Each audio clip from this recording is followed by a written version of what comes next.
بسم اللہ الرحمن الرحیم الحمد للہ رب العالمین والصلاة والسلام علی سیدنا مولانا محمد خاتم النبیین وامام المرسلین وعلی آلہ واصحابہ اجمعین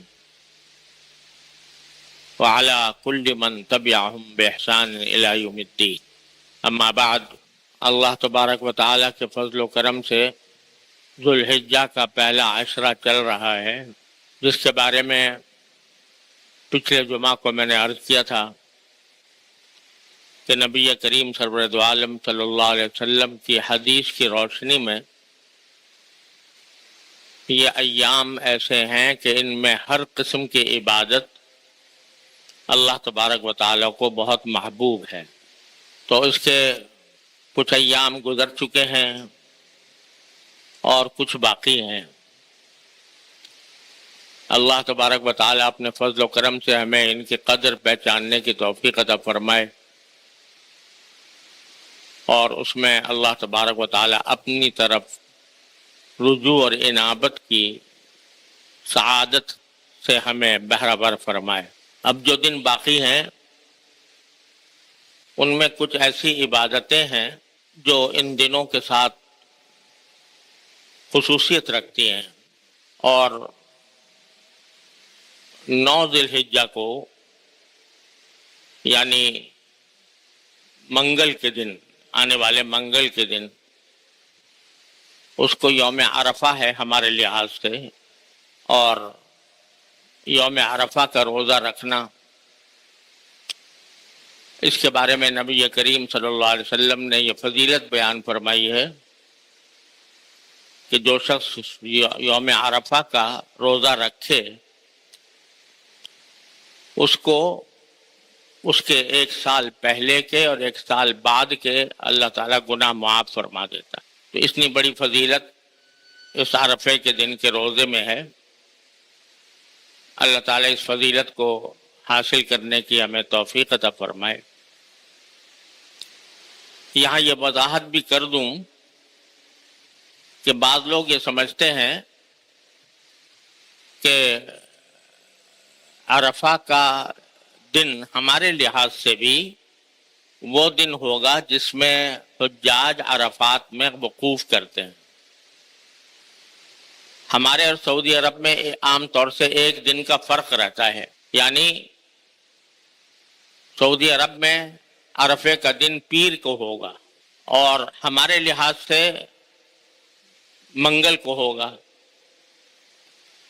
تو بعض حضرات یہ سمجھتے ہیں کہ یوم عرفہ کی جو فضیلت ہے یہ اسی دن ہے جس دن کے حجاج عرفات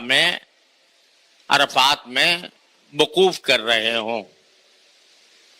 لہذا یہ سمجھتے ہیں کہ بھئی ہمارے لحاظ سے بھی ہمیں پیر کے دن یوم عرفہ کے احکام اختیار کرنے چاہیے، اور کہتے ہیں کہ چونکہ عرفے کی فضیلت اسی وجہ سے ہے کہ اس دن حجاج عرفات میں وقوف کر کے حج کا سب سے بڑا رکن ادا کرتے ہیں. لہذا چونکہ وہ پیر کے دن کر رہے ہیں، لہذا ہمیں پیر کے دن کو سمجھنا چاہیے کہ ہمارا یوم عرفہ بھی وہی ہے. لیکن یہ بات صحیح نہیں ہے. جو چاند کے اختلاف سے جو دنوں میں اختلاف ہوتا ہے دنیا میں، کہ بعض اوقات 1 دن کا فرق پڑ جاتا ہے، تو اس میں شریعت کا اصول یہ ہے کہ ہر جگہ اس کے اپنے افق کا اعتبار ہوتا ہے. ہمارے افق کے لحاظ سے جس دن 9 تاریخ ہوگی اس دن عرفہ کا دن ہوگا ہمارے لحاظ سے، اگرچہ سعودی عرب میں 1 دن پہلے ہو گیا ہو. شب قدر کا بھی ایسا ہی معاملہ ہے کہ شب قدر میں بھی عام طور سے ہمارے اور سعودی عرب میں 1 دن کا فرق ہوتا ہے. تو بعض لوگ یہ سمجھتے ہیں کہ بھئی جس دن وہاں شب قدر ہو رہی ہے اسی دن ہمارے ہاں بھی ہوگی. یہ بات غلط ہے. ہمارے ہاں کی شب قدر اسی دن ہوگی جو ہمارے لحاظ سے طاق رات ہوگی آخری عشرہ رمضان کی. تو اس لیے ہمارے لحاظ سے یوم عرفہ کے جو احکام ہیں وہ منگل سے شروع ہوں گے، نہ کہ پیر سے. ایک بات تو یہ ہے. اور یوم عرفہ میں ایک حکم تو یہ ہے، حکم سے میری مراد یہ کہ فضیلت بیان کی گئی ہے عرفے کے دن روزہ رکھنے کی، کہ ایک سال پہلے اور ایک سال بعد کے گناہ اللہ تعالیٰ اس سے معاف فرما دیتے. لیکن یہ بھی سمجھ لینا چاہیے کہ جن جن اعمال کے بارے میں احادیث میں یہ آیا ہے کہ اس سے پچھلے گناہ معاف ہو جاتے ہیں، اس سے مراد کبیرہ گناہ نہیں ہے اور حقوق العباد نہیں ہے، بلکہ جو چھوٹے چھوٹے گناہ ہم سے صادر ہوتے رہتے ہیں، اللہ بچائے، تو وہ مراد ہیں کہ وہ معاف ہو جاتے ہیں. جہاں تک کبیرہ گناہ کا تعلق ہے وہ بغیر توبہ کے معاف نہیں ہوتا، الا یہ کہ اللہ تعالیٰ کسی پر اپنے فضل و کرم سے اپنی رحمت فرما دے. اسی طرح حقوق العباد جو ہیں، بندوں کے حقوق، وہ بھی محض روزہ رکھ لینے سے معاف نہیں ہوں گے جب تک کہ صاحب حق کو اس کا حق نہ پہنچایا جائے یا اس سے معافی نہ مانگی جائے. تو ایک حکم تو یوم عرفہ کا یہ ہے. دوسرا حکم جو انہی ایام کے ساتھ مخصوص ہے وہ تکبیر تشریق ہے. یعنی منگل کی صبح سے لے کر ہفتے کی عصر تک ہر نماز کے بعد اللہ اکبر لا الہ الا اللہ واللہ اکبر وللہ الحمد، یہ بلند آواز سے پڑھنا واجب ہے. یہ صرف مستحب ہی نہیں ہے بلکہ واجب ہے. تو ہر نماز فرض کے بعد اور عید کی نماز کے بعد بھی یہ تکبیر پڑھنا واجب ہے ہر مسلمان کے ذمہ. اور مردوں کے لیے تو حکم یہ ہے کہ بلند آواز سے پڑھیں، اور خواتین کے لیے یہ ہے کہ وہ آہستہ آواز سے پڑھیں. لیکن پڑھنا ان کو بھی چاہیے، گھروں میں بھی خواتین ہوتی ہیں، ان کو بھی پڑھنا چاہیے. عام طور سے جو نماز میں آتے ہیں مسجد کے اندر، تو وہاں پر چونکہ سب لوگ ہوتے ہیں، سب پڑھ رہے ہوتے ہیں، تو آدمی کو یاد آ جاتا ہے. لیکن اگر آدمی تنہا نماز پڑھ رہا ہو کسی وجہ سے، یا خواتین اپنے گھروں میں نماز پڑھ رہی ہوں، تو بعض اوقات وہ بھول جاتی ہیں. تو بھول چوک تو اللہ نے معاف کی ہے، لیکن اپنی طرف سے یہ اہتمام کرنا چاہیے کہ جو نماز کی جگہ ہے وہاں پر کچھ لکھ کے لگا لیں تاکہ یاد آ جائے.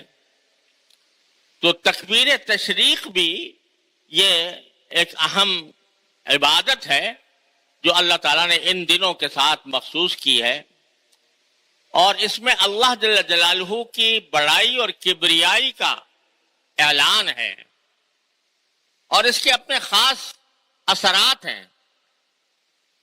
جب ایک مرتبہ اللہ کے انسان کے دل میں یہ بیٹھ جائے اللہ اکبر کہ اس کائنات میں اللہ سے بڑا کوئی نہیں، سب سے بڑا وہ ہے، اگر یہ دل میں بیٹھ جائے صحیح معنی میں، تو پھر انسان نہ کسی سے ڈرے گا، نہ کسی لالچ میں آئے گا، نہ اس کے اوپر کسی دوسرے کا رعب طاری ہوگا.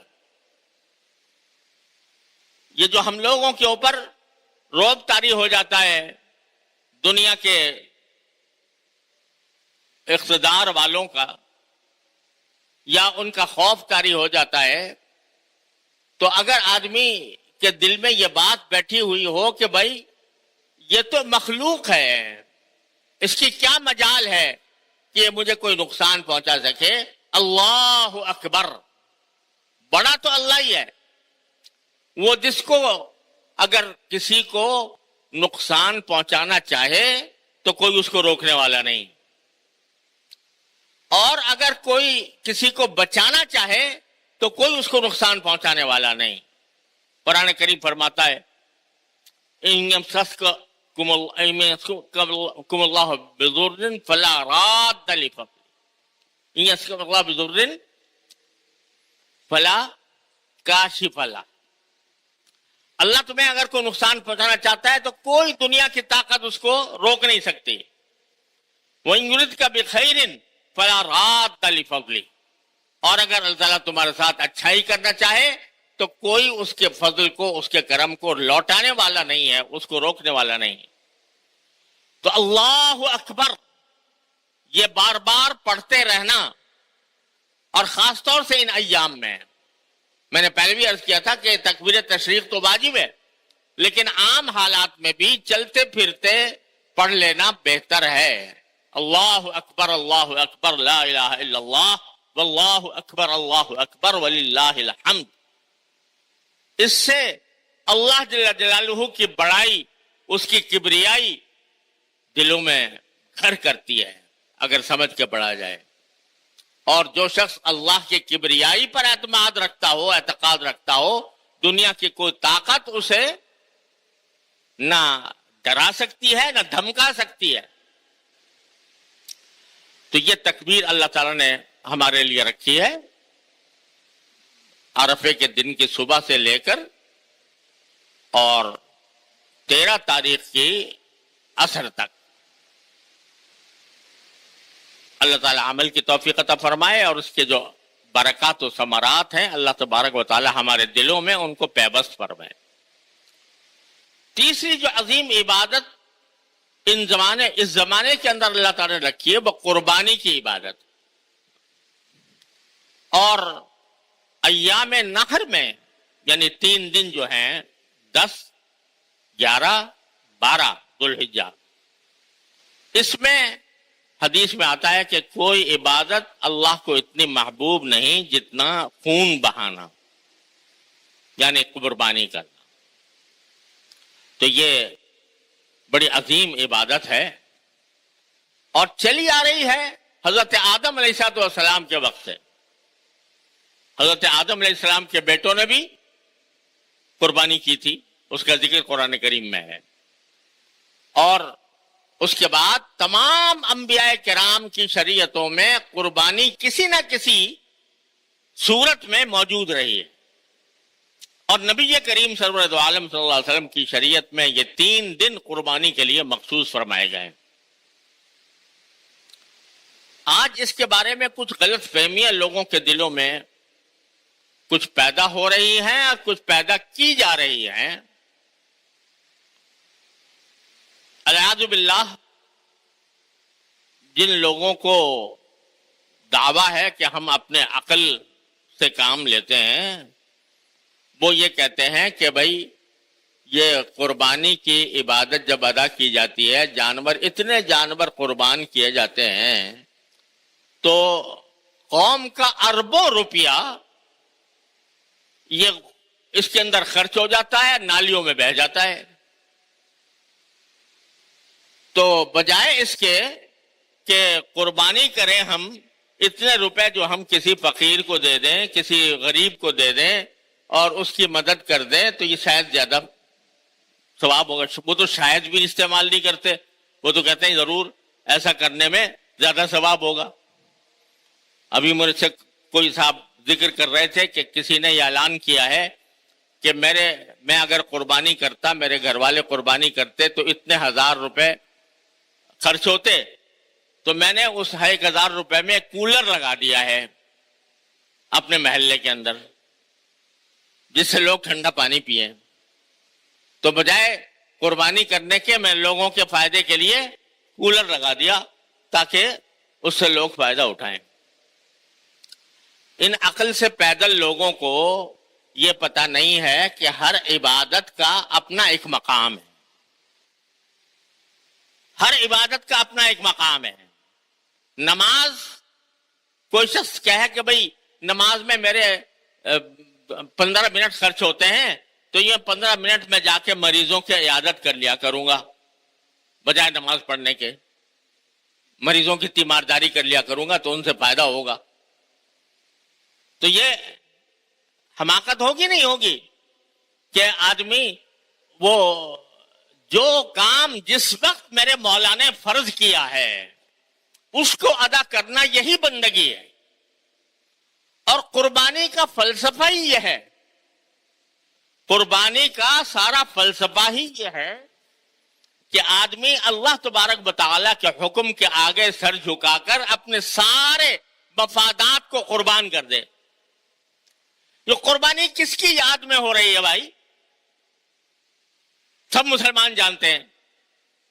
کس کی یاد میں؟ حضرت ابراہیم علیہ السلام اور حضرت اسماعیل علیہ السلام. اب اچانک ابراہیم علیہ السلام کو حکم آ جاتا ہے کہ اپنے پیارے چہیتے بیٹے کو قربان کر دو، ذبح کر دو.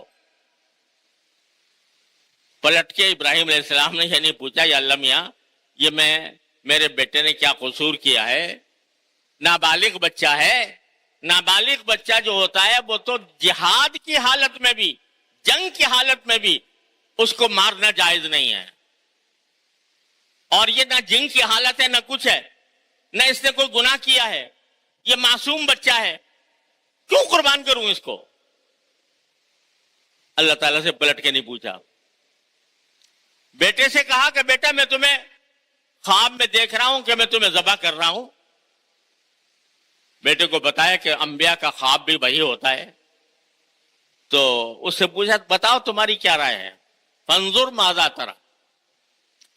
تو بیٹا بھی اگرچہ نابالغ تھا لیکن وہ بیٹا تھا جس کے صلب سے رحمت العالمین صلی اللہ علیہ وسلم تشریف لانے والے تھے. اس نے بھی پلٹ کر یہ نہیں کہا ابا جان مجھ سے کیا قصور ہوا، مجھ سے کیا غلطی ہوئی جس کی وجہ سے مجھے قتل کیا جا رہا ہے. جواب میں کیا بولا؟ جواب میں کہا کہ افعل ما تؤمر یا ابت افعل ما تؤمر. ابا جان جس بات کا آپ کو حکم دیا گیا ہے وہ کر گزری ہے اور میری فکر نہ کیجئے. ستجدنی انشاءاللہ من الصابرین. آپ مجھے انشاءاللہ صبر کرنے والوں میں پائیں گے. یہ ہے نا یادگار قربانی کی. تو اس سے آپ بتاؤ کہ یہ جو حکم تھا کہ میں اپنے بیٹے کو قربان کر دو، اس کو عقل کی کسی ترازو میں تول کے دیکھ لو، اس کا کوئی تعلق عقل سے سمجھ میں آتا ہے؟ باپ اپنے بیٹے کو مارے، ایسے بیٹے کو جو نابالغ ہے، ایسے بیٹے کو جو بے قصور ہے، اور خود اپنے ہاتھ سے ذبح کرے بیٹے کو. کوئی عقل میں آتی ہے کوئی بات؟ لیکن پیغمبر تھے تو انہوں نے کہا جی عقل بقل کچھ نہیں ہے ہماری، اصل بات تو میرے مالک کا حکم ہے، لہذا لٹا دیا. فلما اسلما وتلہ للجبین. دونوں اللہ کے حکم کے آگے جھک گئے اور باپ نے بیٹے کو پیشانی کے بل لٹا دیا. خاص طور پر قرآن نے ذکر کیا کہ پیشانی کے بل لٹایا، یعنی الٹا. کیوں؟ تاکہ میں باپ ہوں، کہیں جب چھری چلاؤں اس کے اوپر، اس کا معصوم چہرہ میرے سامنے آئے تو کہیں میری چھری رک نہ جائے. تو الٹا لٹایا. یہی آزمائش تھی. اللہ تبارک و تعالی نے فرمایا کہ یا ابراہیم قد صدقت الرؤیا. تم نے خواب پورا کر دیا، اپنے کرنے کا کام کر لیا، میرے حکم کے آگے جھک گئے، اپنے بیٹے کو قربان کرنے کے لیے تیار ہو گئے. تو اب دیکھو ہم نے کیا معجزہ دکھانا ہے کہ اسماعیل تو ایک جگہ بیٹھے مسکرا رہے ہیں اور ان کی جگہ ایک مینڈھا ذبح کیا ہوا پڑا ہے. یہ ہے نا اصل ابراہیم، یہ سنت ابراہیمی. تو یہ سنت تو ہے ہی اس کام کے لیے کہ جب اللہ تبارک و تعالیٰ کا حکم آ جائے تو عقل کے گھوڑے دوڑانا یہ بندے کا کام نہیں ہے. بندے کا کام یہ ہے کہ اس کو اتباع کرے. یہ جو تم عقل کے گھوڑے دوڑا رہے ہو کہ اربوں روپیہ خرچ ہو جائے گا ملت کا، تو یہ عقل کے گھوڑے کہیں اور بیچ کے آؤ. اللہ کا حکم ہے لہذا کرنا ہوگا. پہلی بات تو یہ ہے. اور سچی بات یہ ہے کہ اگر قربانی کا کی ازل حقیقت اس کا اصل فلسفہ سمجھ میں آ جائے اور اس کے تحت بندہ قربانی کرے. اور وہ فلسفہ کیا ہے کہ اللہ کے حکم کے آگے میں اب میری عقل بھی قربان, میرا مال بھی قربان, میری جان بھی قربان. یہ فلسفہ اگر دل میں بیٹھ جائے قربانی کا, بتاؤ پھر جرائم رہیں گے دنیا میں؟ دنیا سے جرائم ختم کرنے کا واحد راستہ یہ ہے کہ دلوں میں اللہ تبارک و تعالیٰ کی حکم ماننے کا جذبہ پیدا ہو جائے.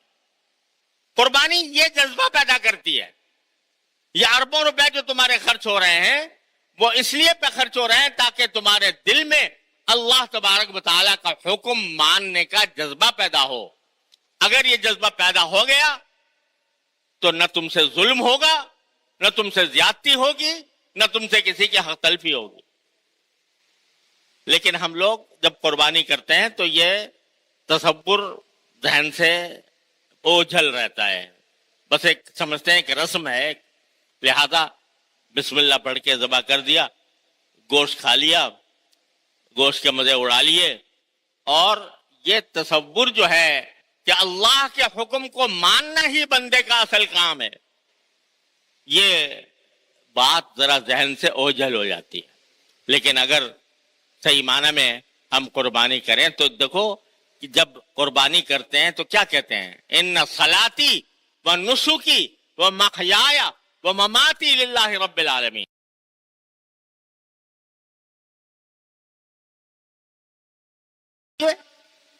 میرا عبادت لاکھوں بھی آ جائیں اور کروڑوں بھی آ جائیں, میں اللہ کرم سے کتنے گھرانے ایسے ہیں. تو ایک تو یہ پروپیگنڈا آج کل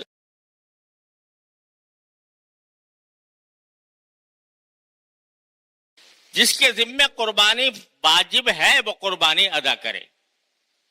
اور ایک حدیث میں آتا ہے کہ رسول کریم صلی اللہ علیہ وسلم کی طرف منسوب ہے کہ آپ نے یہ فرمایا کہ جس شخص کے اندر استطاعت ہو قربانی کرنے کی اور وہ قربانی نہ کرے تو ہماری عیدگاہ پہ بھی نہ آئے, عیدگاہ کے قریب بھی نہ پھٹکے.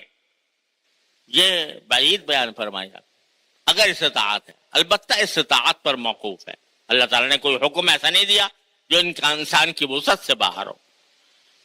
اور اس کی مقدار جو فقہاء کرام نے مقرر کی ہے وہ ہے 52.5 تولہ چاندی کی قیمت,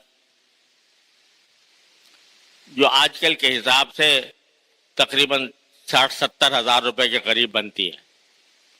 اگر اتنے پیسے آدمی کے پاس موجود ہیں یا اتنے پیسوں کا سونا موجود ہے تو پھر اس کے اوپر قربانی واجب ہو جاتی ہے. یا اس کے بعد نقد رکھے ہیں, چاہے اس پر سال بھی نہ گزرا ہو اور چاہے وہ زیور کی شکل میں ہو یا ضرورت سے زیادہ سامان کی شکل میں ہو تو قربانی اس پر واجب ہو جاتی ہے. تو اس کو اللہ تبارک و تعالیٰ کا حکم سمجھ کر ادا کرنا چاہیے. بعض جگہوں پر اس قسم کے مغالطے ہیں یا غلط فہمیاں ہیں کہ بھئی شوہر نے کر لیا تو بیوی کی طرف سے بھی ادا ہو گیا, باپ نے کر لیا تو بیٹے کی طرف سے بھی ادا ہو گیا. یہ بالکل غلط بات ہے. جیسے باپ کی نماز سے بیٹے کی نماز ادا نہیں ہوتی, شوہر کی نماز سے بیوی کی نماز ادا نہیں ہوتی. دونوں کا الگ الگ فریضہ ہے. شوہر کا الگ فریضہ ہے کہ نماز پڑھے, بیوی کا الگ فریضہ ہے کہ نماز پڑھے. تو ایک کا دوسرے سے کوئی تعلق نہیں. اسی طرح اگر گھر میں ایک سے زیادہ افراد ہیں اور ہر ایک صاحب نصاب ہے, یعنی ہر ایک کے پاس گنجائش ہے قربانی کرنے کی, تو پھر ہر ایک کے ذمے الگ قربانی واجب ہے. لہذا یہ جو خیال پیدا ہوتا ہے لوگوں کے دلوں میں کہ بس چلو گھر میں ایک ہو گیا تو بس کافی ہے, یہ خیال درست نہیں ہے. ہر ایک آدمی کو یہ کام کرنا چاہیے اور اللہ تبارک و تعالیٰ کی اطاعت کے جذبے سے کرنا چاہیے, اللہ تعالیٰ کا حکم ماننے کے جذبے سے کرنا چاہیے. اور اس زمانے میں جو عبادت اللہ تعالیٰ نے رکھی ہے اس عبادت کی روح کو سمجھنے کی ضرورت ہے، اور وہ یہی ہے اللہ تعالیٰ کی اطاعت۔ ان صلاتی و نسکی و محیای و مماتی للہ رب العالمین۔ اللہ تبارک و تعالیٰ اپنے فضل و کرم سے، اپنی رحمت سے ہم سب کو اس پر عمل کرنے کی توفیق عطا فرمائے۔ وآخر دعوانا الحمدللہ رب العالمین۔